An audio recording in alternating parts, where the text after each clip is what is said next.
Marcus. पृथ्वी से अलग एक ऐसी खूबसूरत दुनिया जहां के लोगों के पास जादू तो नहीं, लेकिन उससे भी बढ़कर शक्तियों का खजाना था, जिसके जरिए यहां हर कोई मार्कस पर अपनी हुकूमत चाहता था। यहां जो सबसे शक्तिशाली होता था वो कानून बनाता था और कमजोरों को उस कानून को मानना पड़ता था।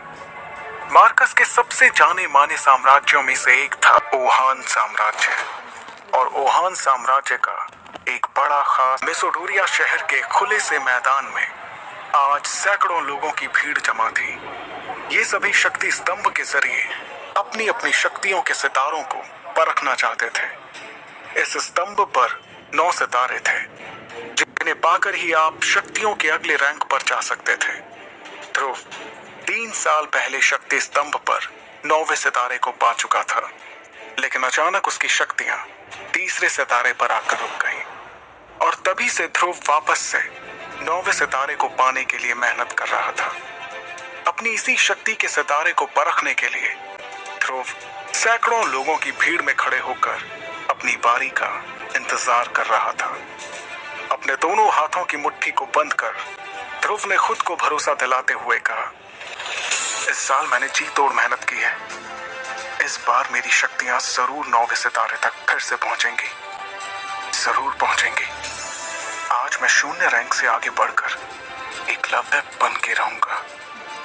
तभी एक घोषणा सभी के कानों में गूंजी, और अब अपनी शक्तियों को परखने वाले अगले शख्स का नाम है ध्रुव।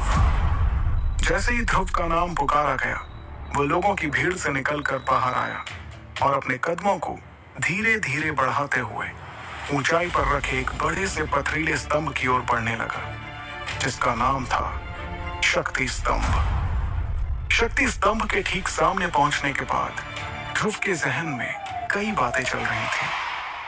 ध्रुव जब सिर्फ 4 साल का था, तब से उसने प्रैक्टिस करना शुरू कर दिया था, और 10 साल की उम्र तक तो वो 9वें सितारे तक पहुंच गया था। फिर 11 की उम्र में वो 0 रैंक से एकलव्य रैंक पर आ गया था। शौर्य दल के 100 साल के इतिहास में ये पहली बार था जब एक 11 साल का बच्चा एकलव्य बन गया हो। लेकिन उसके बाद ऐसा कुछ हुआ कि अचानक से एकलव्य एक बार फिर से 0 रैंक पर आ गया। यही सब सोच हुए ध्रुव ने अपने दाहिने हाथ की हथेली को शक्ति स्तंभ पर रखने के लिए आगे बढ़ाया।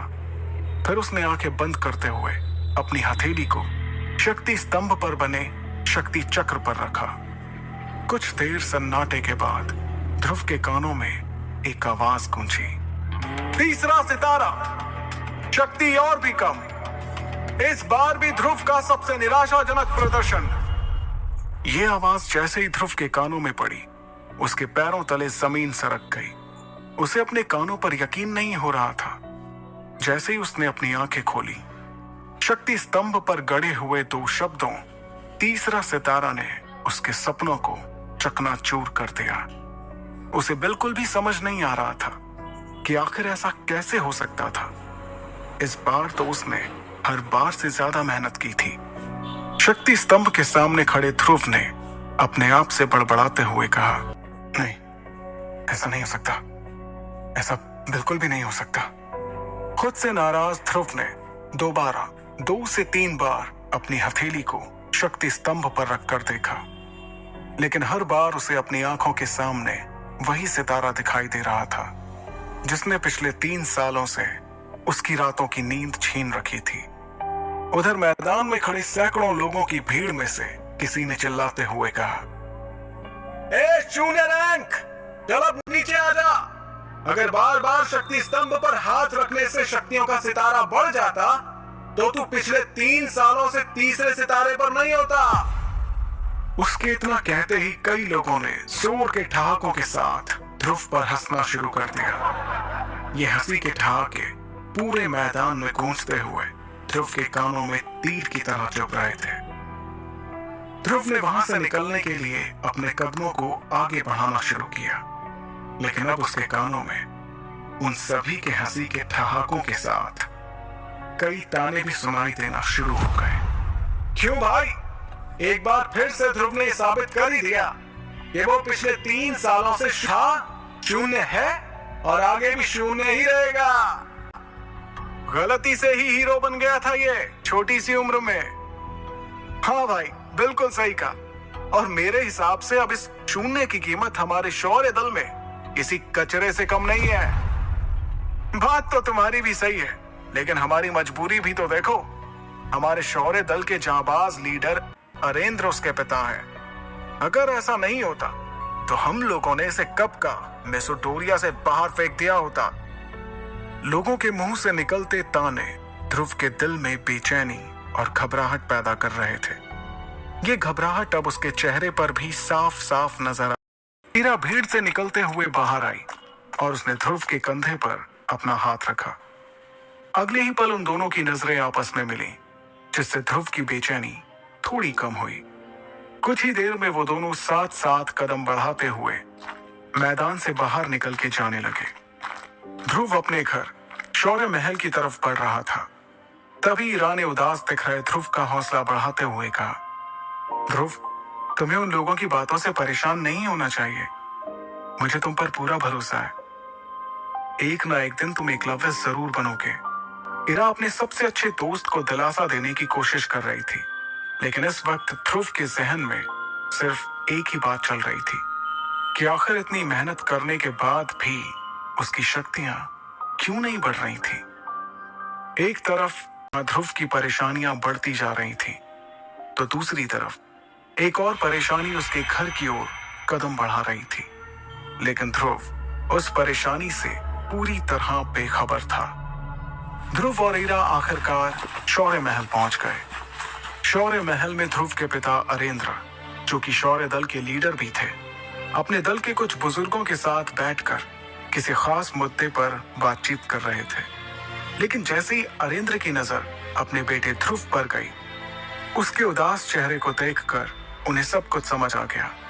वो अपनी बातचीत को वहीं पर रोककर ध्रुव के पास गए। अरेंद्र ने अपने बेटे ध्रुव को सीने से लगाते हुए कहा, कोई बात नहीं ध्रुव, तुम मेरे बेटे हो, शौर्य दल के लीडर अरेंद्र के बेटे। अगली बार तुम्हें जरूर कामयाबी मिलेगी, हिम्मत मत हारना। इस वक्त शौर्य महल के दरबार में बैठे सभी लोगों की नजर ध्रुव पर ही थी। तभी अचानक एक लड़की अपने लंबे लंबे कदमों के साथ शौर्य महल के इस दरबार में दाखिल हुई। इस लड़की का नाम लारा जयान था। लारा के दादाजी ओहान साम्राज्य के शेर दिल सेनापति रह चुके थे और लारा अंबर दल की होने वाली लीडर थी। अंबर दल ओहान साम्राज्य के सबसे ताकतवर दलों में से एक था। लारा का अचानक इस तरह से महल में आना किसी को भी समझ नहीं आ रहा था। फिर भी उसे अपनी ओर आते देखकर शौर्य दल के प्रमुख अरेंद्र ने कहा, तुम्हारा स्वागत है लारा। ना कोई खत, ना कोई खबर, इस तरह से यूं अचानक। सब ठीक तो है? अरेंद्र के सवाल पर लारा ने अपने दाहिने हाथ से चुटकी बजाते हुए अपने बॉडीगार्ड्स की ओर इशारा किया। इशारा पाते ही वो सभी एक कदम आगे आए। वो बॉडीगार्ड्स एक बड़े से हरे रंग के बॉक्स को पकड़े हुए थे। बॉक्स की तरफ देखते हुए लारा ने अपनी तीखी और तेज आवाज में कहा, मुझे पता चला है कि ध्रुव इस साल भी अपनी शक्तियों को नहीं बढ़ा पाया, इसलिए मैं ध्रुव के लिए एक खास चीज लेकर आई हूँ। इसे पीने से उसे अपनी खोई हुई शक्तियां एक बार फिर से मिल जाएंगी। अरेंद्र ने ध्रुव की ओर देखकर दोबारा लारा को देखते हुए कहा, लेकिन लारा, हम तुमसे कोई तोहफा नहीं ले सकते, और वैसे भी तुम कुछ ही दिनों में हमारे परिवार का हिस्सा बनने वाली हो, इसलिए इस तोहफे की कोई जरूरत नहीं है। अरेंद्र की बात खत्म भी नहीं हुई थी और बॉडीगार्ड्स ने उस बॉक्स को खोल दिया। सब बॉक्स में हरे रंग की शरबत से भरी बोतलें दिखाई दे रही थी। वहां मौजूद सभी लोगों ने इस शरबत को पहचान लिया था। अरेंद्र ने उस शरबत की ओर हैरानी से देखते हुए, करिश्माई शरबत? ये तो बहुत ही कीमती शरबत है।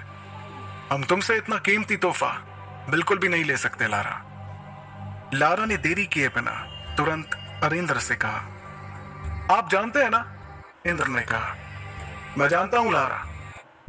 अरेंद्र अपनी बात को पूरी करते पहले ही लारा ने उन्हें टोकते हुए कहा, हाँ, मैं जानती हूं कि शक्तियां कम भी हो सकती हैं, तो इसमें इतना परेशान होने वाली कौन सी बात है। ध्रुव का शक्ति का सितारा तो वैसे भी 3 पर ही है। ध्रुव के पास अब हारने को बचा ही क्या है। इससे पहले कि अरेंद्र कुछ कहते, लारा